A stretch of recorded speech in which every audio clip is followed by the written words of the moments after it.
Hello guys, how's it going? My name is Dalaran. Recently I've been playing a little bit more of Assassination Rogue as my ult of choice instead of Subtlety, and one of the most annoying things that I've been running into is the damage that Assassination is able to put out as a damage over time compared to some of the other classes that have a little bit easier time putting up bleeds. We're talking about Demon Hunter's 1 global of Bloodlet versus all the setup you need for Assassination, including Rupture, Corrode, Deadly Poison, and Envenom procs. And I feel like the damage that Assassination is doing as a dot, even with so much preparation, even with your artifact weapon, is just so outmatched by something as simple as a single glaive throw into a Bloodlet from a Demon Hunter. So I wanted to recreate that to have some fun with Assassination, and this build that I decided to, I guess, redo back from the beta is back with Hemorrhage and Agonizing Poison.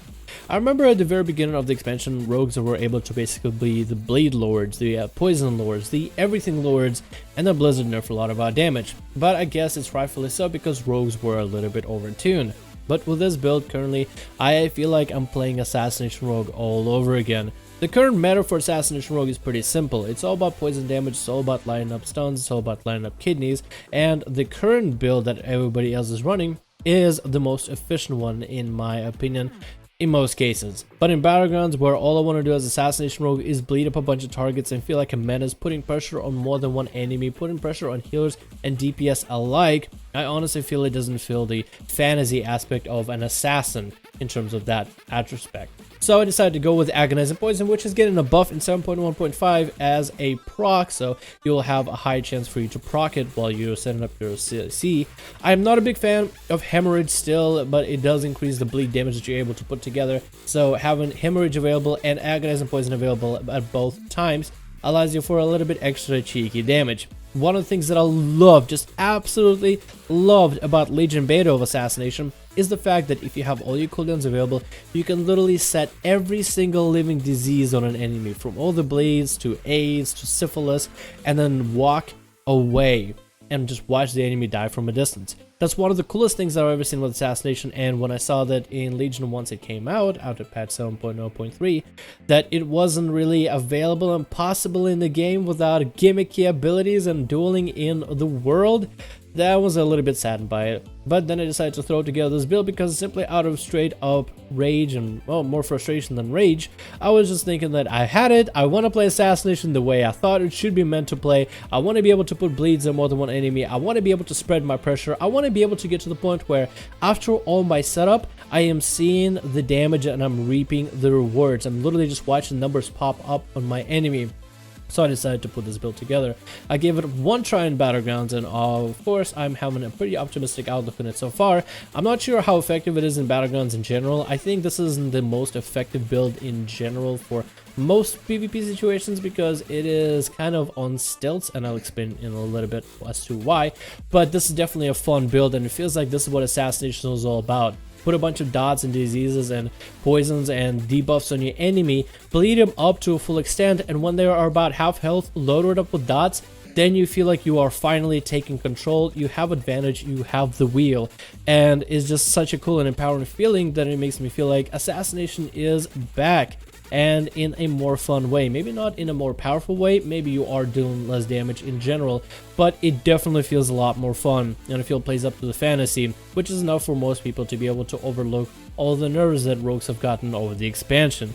Anyway, let's talk a little bit about this build. I don't like Hemorrhage, but I feel like it offers a bit of decent damage here, mainly because I don't want to put this spec fully, and this is why I'm explaining why it's on stilts. I don't want to put the spec to be fully reliant on Agonizing Poison because it is something that can be dispelled easily. It is a poison that stacks up to 5 stacks, but can easily be dispelled by literally any class that has any poison to spell. That's not every class, but a majority of classes do have it. So ranging from paladins to druids to, I believe, priests and monks. I'm pretty sure I covered everybody, but there might have been someone I missed. Anyway, because there's so many classes in the game, even if somebody is, let's say, really competent at that class, and they do see that you are rolling Agonizing Poison, if you are throwing all your chips on one ability, let's say you're going for Master Poison or Agonizing Poison, where most of your damage is where it'll be coming from, I feel like if somebody dispels your Agonizing Poison, your loss of damage will be heavily detrimental and you'll have to restack it, especially if you're spreading it on more than one target.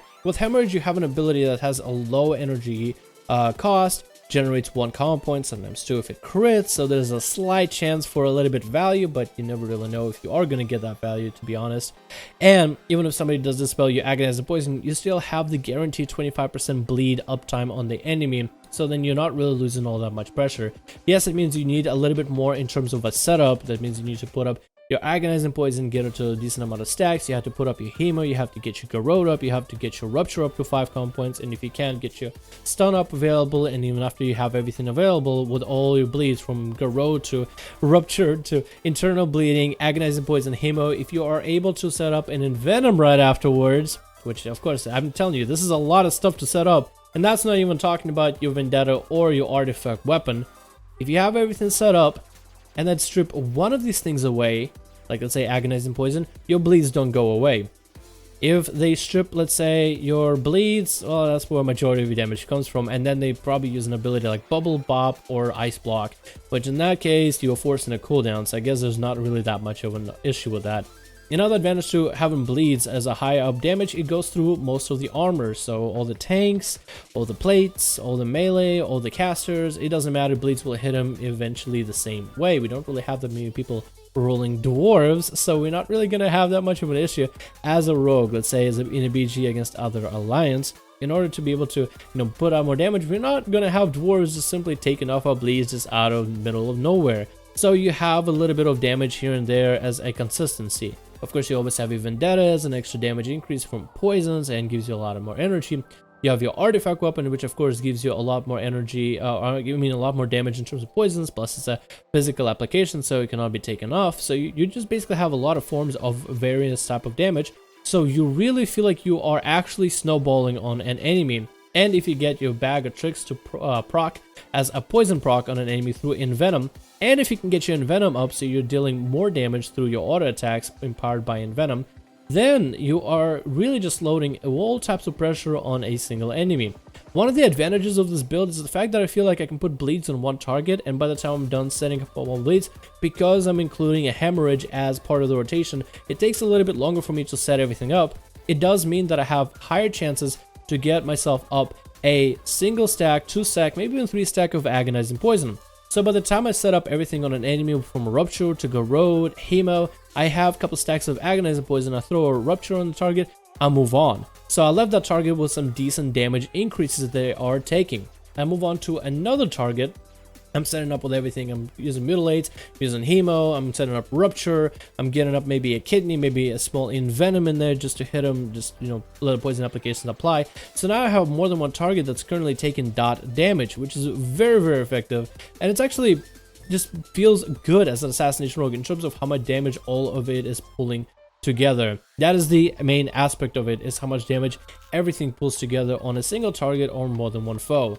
Another thing that I absolutely love about this is the fact that once you load an enemy up, and if you're able to load all of your abilities on them, if they take a misstep, if they slip up, if they trinket wrong ability, if they don't pop defensive cooldowns at the right time, you're basically playing aggro deck on Hearthstone. And what I mean by that is aggro decks in Hearthstone, you are basically giving enemies questions. If they don't have an answer, you win. If they do have an answer, they're burning through cooldowns and yours are shorter than theirs.